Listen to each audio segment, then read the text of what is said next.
Well, happy Wednesday morning, everybody. I'm Mr. Dean, and welcome to a nearly empty chapel. It's just me. No kids, no students, no teachers, no staff. So what do? Do we just stop? Do we say maybe later? I don't think so. I think what we do is we keep going, and we do our first ever virtual chapel at HPCA. What do you say? First ever virtual chapel. Now this is taped. Students, this is taped. It's not live. But I still want to be able to hear you when I call on you.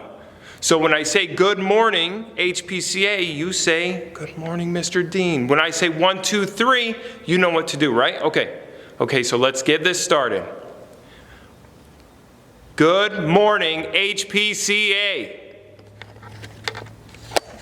All right, I think I heard you all the way from your home. Nice job. Let's take a look at the screen. And when I count, be ready. All right, 1, 2, 3.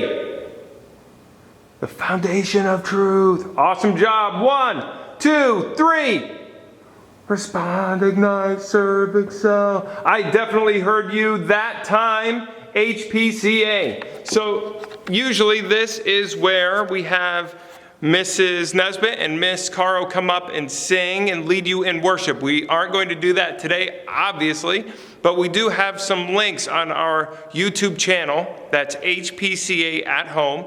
We have a playlist on that channel, and it has a bunch of links to YouTube videos of the songs that we sing at HPCA. So please check that out at some point.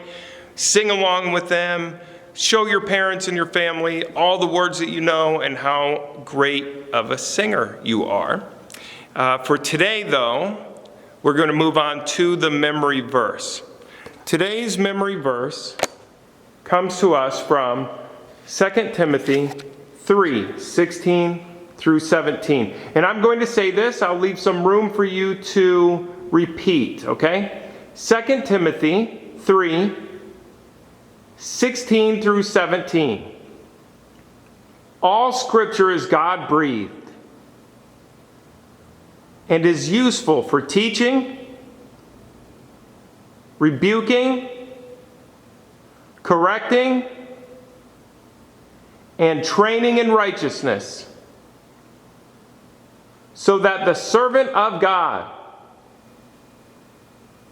may be thoroughly equipped for every good work. Great job, HPCA. I think I heard you all the way from home again. This verse from 2 Timothy, let's dive in, shall we?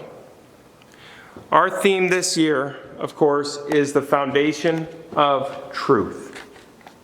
The foundation of our truth, along with the Spirit of the Lord, is Scripture itself, as you see in this picture. And this Scripture says it's God-breathed. What does that mean, that Scripture is God-breathed? What does that mean? Well, I think it means that God is the author of Scripture. He's the one who wrote it. He was the one who spoke it into being. He breathed it into being. But I also remember a time when God breathed into Adam. Do you remember that in Genesis? Where he formed man and then he breathed into him. And what did man get because of that? Life. So I think Scripture being God-breathed, yes, it means that God wrote it, but it also means that God breathed His very life into it. How powerful is that? That God breathed life into Scripture, that it's not just words or a book, but instead it is life. It's life-giving. And that's why it's so important to our foundation. Scripture also says up here that it is meant and good for teaching and correcting and rebuking and teaching again and correcting and adjusting and instructing and teaching again. Why so much about teaching?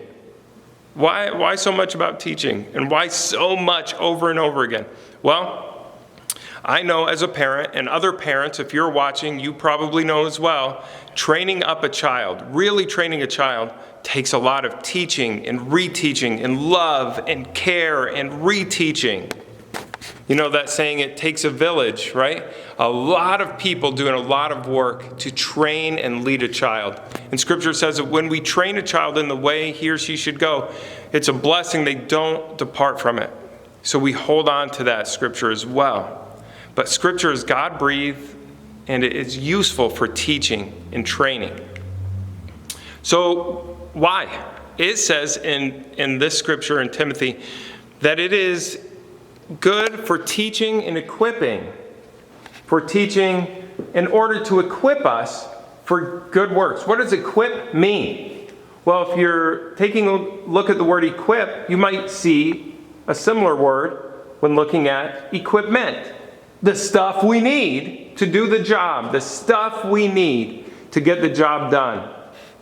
This is a picture of some serious hiking gear: ropes, pick, boots with spikes, poles, a bunch of stuff needed in order for the folks, the climbers, to complete that climb, to complete the job. Scripture gives us that same sort of idea of equipping us for the good works God has for us. So I'm asking you, what are the good works that God has planned for you? You might not know that yet, and that's okay. That's totally okay. But are you allowing the Scripture to teach you and train you the way you should go so that you are ready when that day comes? And maybe when that day comes, it's you serving as a teacher and you have been equipped to do that. Or helping somebody out in day-to-day life, learning a skill, learning a trade, helping them when they're in need. But I don't think it's all about when you get older. I think the equipping can start now and can benefit people in your life right now.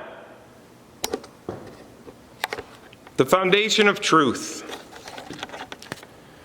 The Scripture that we know. We're connected by it. So I'm looking out at empty pews right now. Completely empty pews.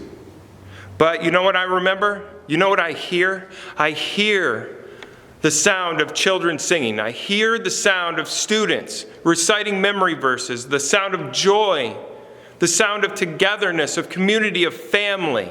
That's what I hear right now. You're not here, but I can still hear it because we're connected and we've built up that bond. The foundation of that bond, the life that gives us life, is Scripture and the Spirit of God. So my encouragement to you, HPCA, today is to continue that bond. Continue to know that we're connected.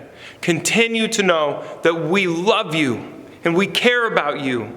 And I can't wait for the day. I really can't wait for the day, whenever it is, whenever it happens. And no, we don't know any more than you do, parents, right now. But I can't wait for the day when we're back in this room.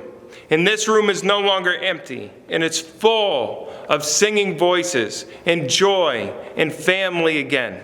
That day's going to come, and I'm really, really excited and looking forward to when that happens. For now, this is going to have to do. A virtual chapel is going to have to do, but know that we are still connected. We're still connected, and we still, HPCA, we still love you, we still care about you, and we're not going to stop. We are going to continue to keep going. We love you. Goodbye. Have a great Wednesday.